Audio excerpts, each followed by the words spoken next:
today's lesson, we're going to be learning about governmental institutions, and then kind of a brief overview of everything we're going to be talking about today.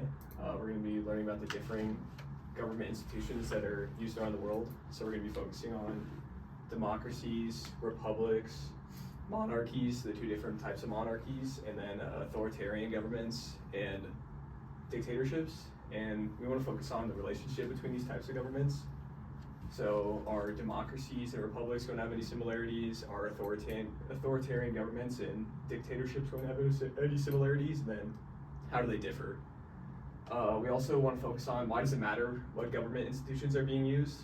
So we want to think about how the people are being affected if they live in a democratic government, if they live in an authoritarian or dictatorship government, how are they being affected? Who's being affected? So are civilians going to be governed differently than the leaders of said government? Are certain classes of people going to be affected? And then lastly, we want to be able to identify these forms of government around the world. So we want to be able to look at the different characteristics and commonalities of these governments. So we want to be able to look at how they elect their leaders, how their leaders behave, and we want to be able to diagnose what type of government it is from that. And then just some questions to get us started and think about government. You can either type it on the slide that I share with you guys, or we can just share out and I'll give everyone a little bit to think about this question. What are some ways that the government affects your everyday life?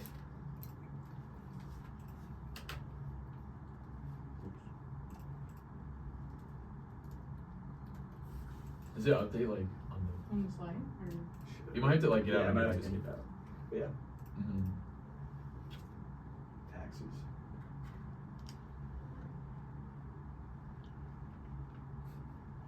I don't know if that's a good answer. No, everything's Yeah, good. like Anything's taxes, good. yeah. It should have been through Canvas, so like announcements.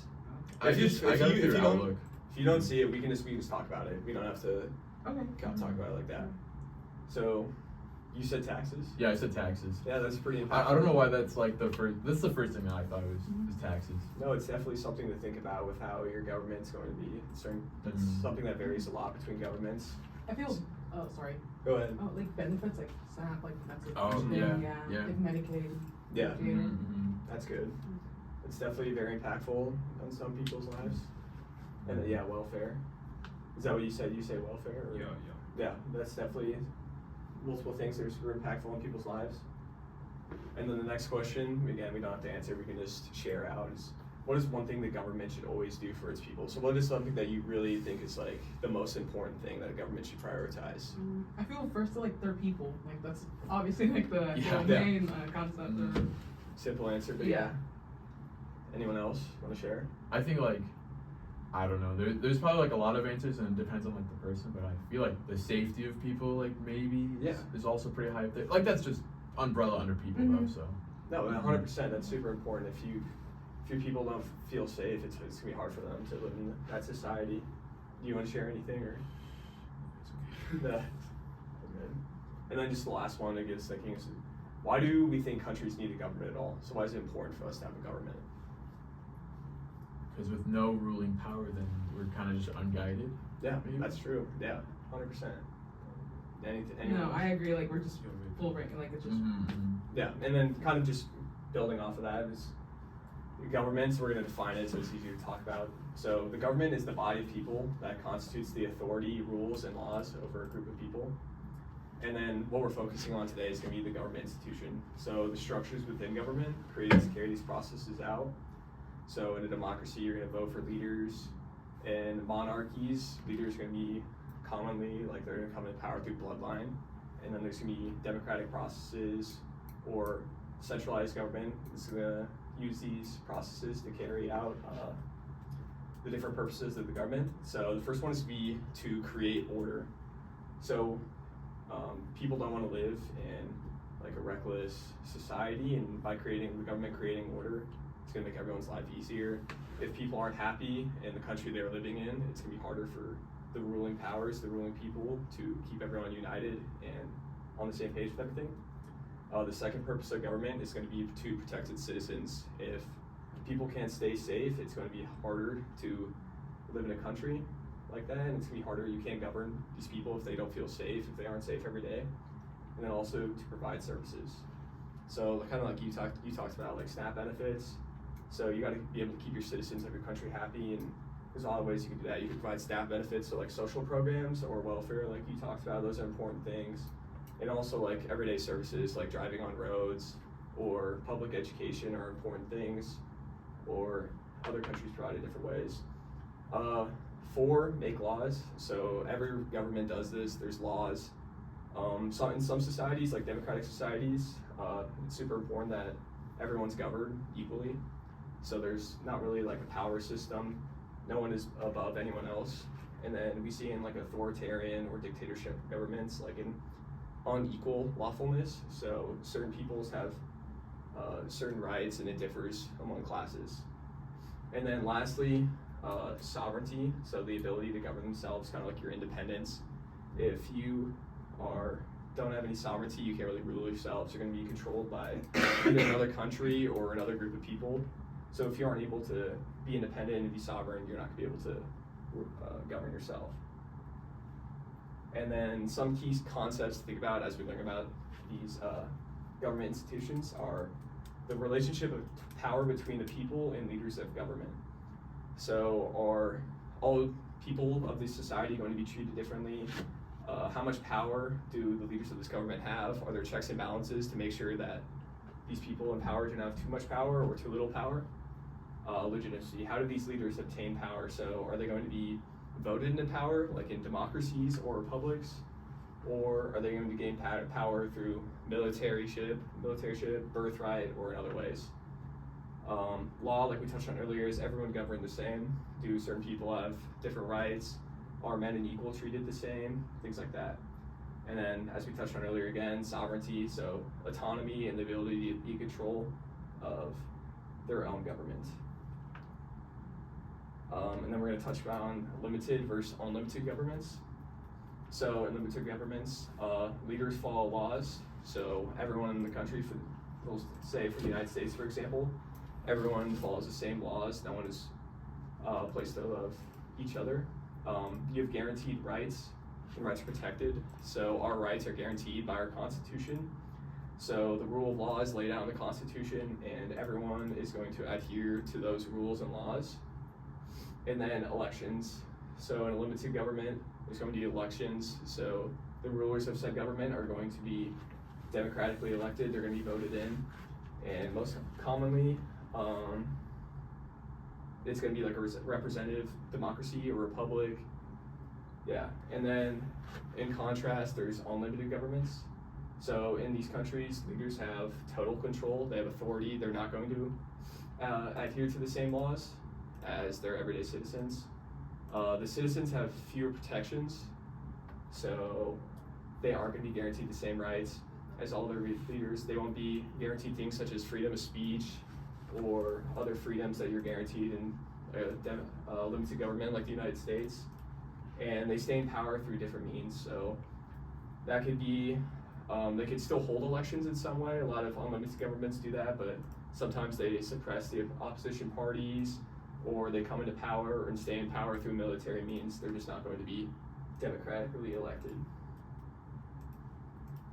And then the first government institution we're going to focus on are republics, or representative democracy.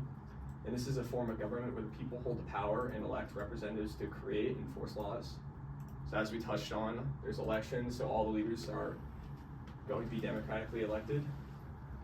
This is on the state, for example, in the United States, it's going to be a state, local, national level. And this kind of ties in with the distribution of powers. There's states' rights, there's local rights, there's government rights. And then in these, there's also, with the distribution of powers, there's like ways to limit all the branches of government. So there's not like one branch has too much power. So in the United States, there's the executive, the legislative, and the judicial branch that all make sure different branches don't have too much power at one time. And then in republics, there's always going to be the Constitution, so something laying out the rights of the people and that they are guaranteed, and then the laws that they have to adhere to. In these countries, they're going to meet the needs of people through rights and services. So that could be through social welfare programs like you talked about, SNAP, anything like that. or things like I talked about earlier, like schools and everyday item, like public education or roads, something that is a service to people. And then there's democracy, and it's kind of the same thing, we touched about it. It is often carried out in the form of republics, like the United States, which is a representative democracy. And a direct democracy is going to be a form of government in which policies and laws are decided by a majority of those eligible, rather than a body of elected representatives. So does anyone know what picture I'm showing there when I talk about democracy? Isn't that like Rome? Or am I close? Close, you're close.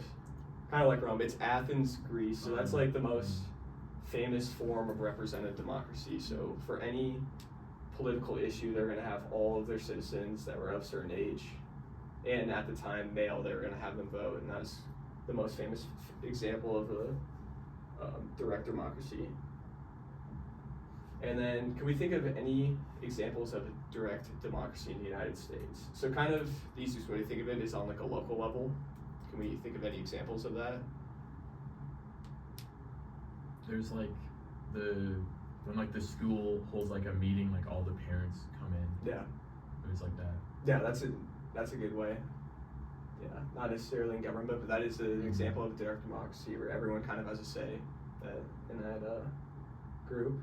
Kind of like student council, kind of reminds me of that. 100%. Yeah. So everyone in the school is gonna have a chance to vote, and yeah. The most like effective ways that like we kind of use direct democracy in the United States is kind of gonna be on the state and local level. So there's like state-led initiatives.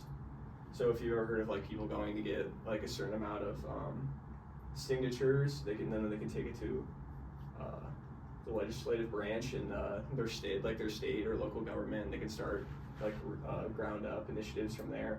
So I know like Nebraska, I think the legalized like medical cannabis was a state-led like grassroots initiative, and then a lot of states have had like abortion grassroots state-led initiatives. The next form of government we're going to talk about are absolute monarchies. So this is a form of government where a single ruler, typically a king or queen, holds supreme and unlimited power, and they're unbound by laws, a constitution, or the input of the people. And in these types of governments, most of the time the power is going to be passed down through bloodline. So think of king, queen, prince, princess, all that. And then the other form of monarchy is going to be a constitutional monarchy, and that is a system where a monarch, like a king or queen, is the head of state, but their powers are limited by a constitution. And the king or queen is more of a symbolic tradition of the government they used to have.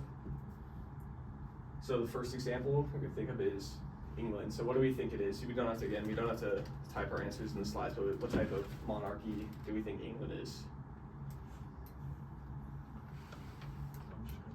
Isn't it constitutional? Yeah, so that's right. It'd be a constitutional monarchy. So the king or queen of England is going to be more ceremonial. They don't have any actual political influence. Well, they have influence, but they're not going to have political power. They're not going to be deciding any legislative or decisions or lawmaking decisions. They don't have any political power like that. They're just going to be mostly traditional and just spread influence in that way. Oh, wait. I kind of have a question. So, like, if they don't have, like, any influence, but they're there for, like, tradition, what, like, power do they have then? Because you said they have some power, but, like... Well, their power is mostly going to be through influence. So they're respected because they're still... It's more of a traditional thing, so where people have always respected, like, the English monarchy. So their power is going to be through influence. And I don't want to... So it's like they're paired with, like, with their the say. people. Yeah, their say. Okay. I don't want to... I wouldn't say they're directly, like, influencers, like a social media influencer. They'd be, like, their influence in that way. They're not going to necessarily... Like, a social media influencer isn't going to have power to make any governmental decisions. So it's like purely like respect, like yeah. Okay. Respect, tradition. People are going to value their opinion because they're from the royal family, not necessarily because they have any governing power over the people of the United Kingdom. That clears up. Thank you. And the next example is going to be Saudi Arabia. What do you guys think? If you don't know. I don't know anything. Yeah, I don't know anything. Is it? I'm just gonna say absolute because the other one was constitutional. No, that's a good guess. I should probably provide some like reasons to think why or why not, but Saudi Arabia is going to be an absolute monarchy. So, like England, they're still going to have like a parliament. They're still have democratically elected leaders. But in Saudi Arabia, they're an absolute monarchy. So that means that there's not going to be any democratically elected leaders or a parliament or a prime minister. It's the king or prince of Saudi Arabia. They're going to gain their power through birthright, and they're going to have absolute control over the government. They're going to have legislating. They can create laws, and they just have all the governing power. And then kind of building off of absolute control and stuff like that, we're going to talk about authoritarianism and dictatorship governments. So the main characteristics of these governments are there's going to be limited freedom. So that's mostly for the people. So the people of these countries are not going to have the guaranteed rights of things like I talked about, like freedom of speech, freedom of press, or other guaranteed rights that we have in a democratic and republic country like the United States. There's going to be control of media. So this can either be in media suppression, so media can be publicly owned by companies, but the government is going to either threaten them in some way or control the media through means of financial incentive, or in some countries the media is just ran by the government, so the government is going to basically control what the citizens of their country listen to on the media, what news articles they read from their country, and stuff like that. And then the last characteristic is there's not going to be elections, or there's going to be no fair elections. So kind of like we talked about earlier, no fair elections would be either holding a democratic election, but somehow suppressing the other leaders in some way. So a lot of times in like military uprisings and things like that, you'll see other leaders like threatened or even injured or stuff along those lines. And then the definition of an authoritarian government is going to be forcing obedience to authority, especially that of the government. So that just means they're using all their power to prioritize the government over everything else. The government is going to have as much control as possible over the people of their country. And then the example of this is going to be North Korea. So North Korea is an authoritarian government. Their government is going to not provide as many freedoms as other countries, as democratic countries. Their government is in complete control of their media, so they control whatever goes out in the media, what their citizens hear about, and stuff like that. And there aren't any elections in North Korea.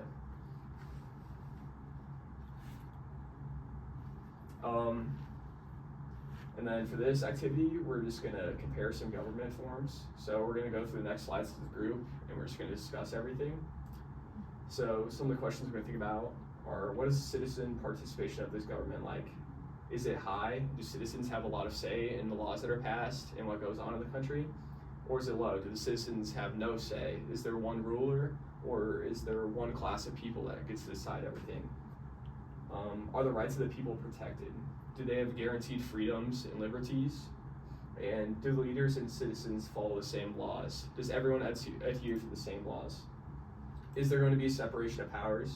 So is there going to be multiple government institutions making sure that, for example, in the United States, is there going to be 3 branches that are all limiting each other's powers? Or is there going to be one branch that has supreme power over the whole country? And then lastly, what type of government institution do we think this country has? So we're going to think about the characteristics we talked about of each government form earlier, and we're going to try to identify and guess what type of government institution this is. And then we're going to use our awesome random country generator to do this.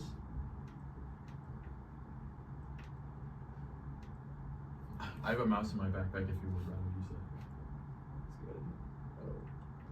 Here, we'll do this. So does everyone still on the slides? You can, if you want, you can open it, and then on the bottom it says Oh, there we go. open link. Oh, there you go. Okay. All right.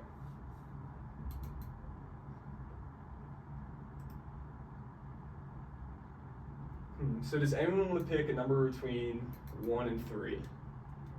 3.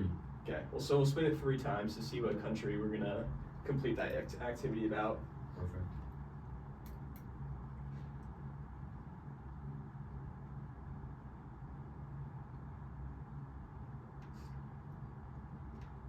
We'll do 2 spins. We'll meet in the middle so it My doesn't take bad. too long. No, that's my fault. I asked you.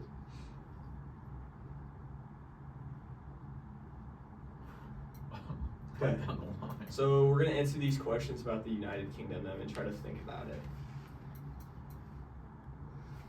So, what do we think the citizen participation of this government is like? So I'll try to remind everyone. In the United Kingdom, there's still going to be there's still parliament, which is going to be their elected leaders, similar to like how we have it at the state and local level here in the United States. And then, but they also have a monarchy, so there's going to be a king and queen, but they do not hold any government power. So what do we think the citizen participation of this government is like? Honestly, I have know nothing about the UK really. I think, like, just from what you said, because yeah, like, I kind of don't know anything. I'm gonna say like it is high, because like what we said earlier about how like the king and the queen just have like they have the respect of the people. I still think like so they have like a high level of participation. I think Because they talk back. yeah, because they still okay. talk back and forth. It's not like you're talking to a brick wall. But I could easily see that like the king is just like yeah, okay, whatever. Yeah. No, that's good. So the best way to think about this, and I should clear this up, but in a government, in like a democratic government, that's going to be the highest level of citizen participation.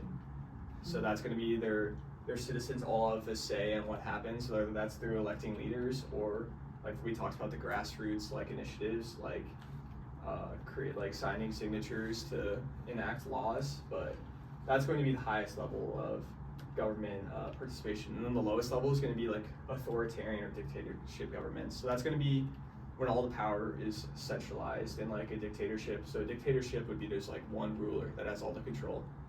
So do we think in the United Kingdom where there's like a parliament and those the citizens of the country vote to enact the leaders in this parliament, and then they have a prime minister who's kind of similar to the president of the United States who's voted for? Do we think they have a high participation rate or like a low, like the authoritarian governments? I'm still gonna say high. I Yeah. think. Yeah, Like high. they're voting in the. Mhm. Yeah, that's good.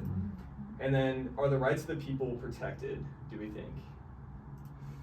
I'm gonna say yeah, but does the king and the queen do they have to follow the same laws? Because like I've seen all those movies where the king's like off with his head.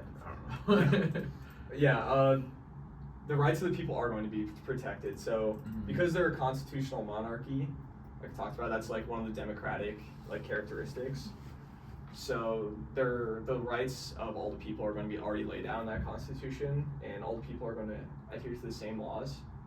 I believe in the United Kingdom it might be similar to they have something like a presidential pardon, which kind of is something that some people consider is like something that's undemocratic. It's not really like a fair thing because it goes against democratic principles of like everyone adhering to the same laws. But for the most part, the leaders and the citizens are going to follow the same laws. And then kind of building off of that, is there a separation of powers? So we talked about how there's a parliament, there's the prime minister, and those are going to be the major governing systems of the United Kingdom. So do we believe there's a clear separation of powers? I'm gonna say no. I mean, wait. Is there? Yeah, I'm gonna say no because, like you said, like the king and the queen, like their only thing is respect. So it's like if they lose the respect of the people, then they lose all their power. So I'm gonna say no, but I feel like the correct answer is yes. That's okay. You have anything to say or no? That's fine. No, but they do. So there is the separation of powers is going to be the parliament. So that in the parliament and the different branches of government they have in the United Kingdom. So it might be easier to think about. The king and the queen aren't necessary political figures at all, technically. So they're not really they're completely separate from like the government entity. So that's kind of what makes them the constitutional monarchy. So I should have cleared that up, but the constitutional monarchy, that part is more focused on that they are largely democratic. So try to think of the government and the English monarchy is completely separate. And then lastly, what type of government institution do we think this country has? So do we think it's a democracy? Do we think it's a republic? Do we think it's an absolute monarchy? Do we think it's a constitutional monarchy? Do we think it's authoritarian? And we want to also think about how countries can play into like multiple of these institutions. So it can be democratic, it can be a republic if it votes to elect leaders, but it can also be a monarchy. But what do we think it is? Do we have a guess? I guess maybe like monarchy and then. Yeah. That's good. Yeah. Okay. So it's going to be a constitutional monarchy. So it has the separation of powers. It has the monarchy head, which is largely just like a social figure, not kind of separate from their government. But yeah, that's good. Yeah, that's interesting because honestly, like I knew that they had a prime minister, but it's just like I don't think I've ever like seen their face. Like it's mostly just the queen. I mean the king now, but Yeah, it's just kind of interesting, I guess, to think about. no, it's 100%. Like it's hard to think about in the United States if our president wasn't like the most covered person in the media. If there was someone that doesn't actually hold any governing power that was talked about more, it's 100% something That's to think so about. weird. Yeah, that is a little weird. Yeah. Yeah, because I don't even know his name. I don't know his face. Yeah, I don't know who he is or. That'd be so weird. Oh, Yeah.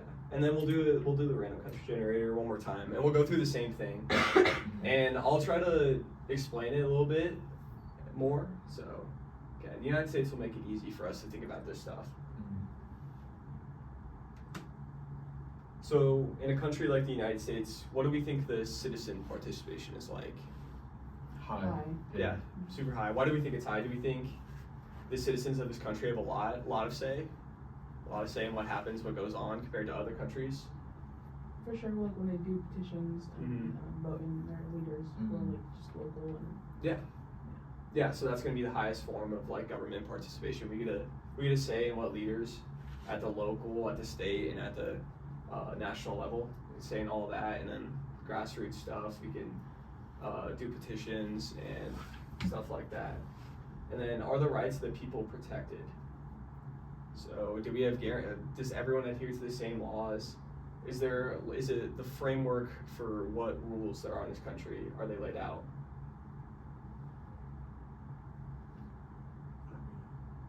Like, Yeah. Yeah, like maybe with the Constitution. Yeah. Yeah, so it's easy to think about. Do you think everyone's guaranteed the same laws? So is you're guaranteed the same laws as the governor of the state, of the mayor? No one has special privileges for being in a position of power. And then is there a separation of powers in the United States? Yes. Yes. Why do we think that? Because there's a president, Mhm. prime minister, and other stuff. Yeah, so like the president's going to be the executive branch. We have the judicial branch, which is going to be the Supreme Court judges. And then we have this Senate, which is the legislative branch. And their job is to all make sure that no single branch of government has too much power. So they're always limiting each other. And then I got one more question. I'm Yeah. sorry. No, go ahead. So like, is there an example of a government like now that like doesn't have a separation of power then? Yeah, so like we talked about, so as we can see the slide there, like Saudi Arabia would be a example of a government that doesn't have like a clear separation of powers. So all the power is going to be centralized, and then like we talked about, so they're Oh, you mean like that? Okay, sorry. I yeah, was thinking of a that's different good. thing. That's okay. Okay. Yeah, so all the power, they're absolute monarchy. So all the power is just going to be with the monarchy, the family, and they there's no elected leaders, there's no stuff like that. All the power is going to be centralized just to the monarchy, and there's no other like governing systems that have say. So like if you're born in the family, you're just like kind of like just ruling. Yeah, for so like that would be generations. that's like the clearest distinction of like adhering to separate laws. So they're gonna have separate rules from like their everyday citizens. Like there's an obvious power and class system. And then what type of government? We were talking about the United States. So what type of government institution do you think we have? No, yeah, those are both right. So we have a democracy, which is like what are we going to be talked about, which is going to be just voting. So a direct democracy would be if every single person, we didn't elect leaders, so it'd be if on every single problem we just voted, or that's how we enacted laws. Every single person voted on every single issue in the country. But the United States is also a republic, so a representative democracy. So we're going to vote to enact leaders, like the president or the governor or the mayor. But we're also going to have some of the direct democracy principles we talked about, like the state-led or local-led initiatives and stuff like that. And then just kind of in conclusion, everything we learned about today. So we talked about the different governing institutions that are used around the world. So real quick, we're just gonna go through and just recap everything. So can anyone name one government institution that we talked about? Absolute monarch. Is that? Yeah. Okay. Yeah, so an absolute monarchy, you want to try to like say what it is? Just you can be super broad. Yeah, when it's just like only a person, someone has the power. Like there's no other say. Mm-hmm. Yeah, and then do we think that no other person having power would be more authoritarian or democratic? With one Or person having yeah. authoritarian. Yeah, for sure. 100%. Yeah. And then like the main characteristic of the monarchy is also going to be they came into power through blood, right? So they would not. That's like one of the ways that authoritarian governments can come into place, like a monarchy. So he came into power through blood, right? He didn't win it through military or rebellion or anything like that. Can anyone name another government institution we learned about? Let's go with a dictatorship. Yeah. Yeah. Do you want to try to define that? Yeah, it's like when all the power is in like one group of people and no one else has any power. Yeah. So do we see how that's like that could be super similar to the absolute monarchy that she brought up? So they're both forms of government, and they're gonna have super similar characteristics where it's all this centralized power, and then just keep on recapping and move on. Why does it matter what government institutions are being used? Does anyone have an answer they think to that? That's how the people are treated. Yeah, that's the right answer. So it's going to affect if you live in a democratic or republic, the people are going to have more rights. They're going to have more guaranteed rights. They're going to have a say of the leaders and the laws that are enacted in their country. And if they live in authoritarian or dictatorship governments, the people are going to have less rights, less guaranteed rights, and less say in what goes on in their country. And then we also learned that we talked about how can we identify these forms of government around the world. So that was the activity where we got the random country, and we thought about the characteristics. So like when we talked about the United States, we were thinking about the democratic values, we vote for our leaders, there's a constitution is a big thing for democracy, so everyone has those guaranteed rights we talked about. And then just to end, does anyone have any final questions they want to talk about? Have a great day, guys. Thank you. All right. Oh yeah.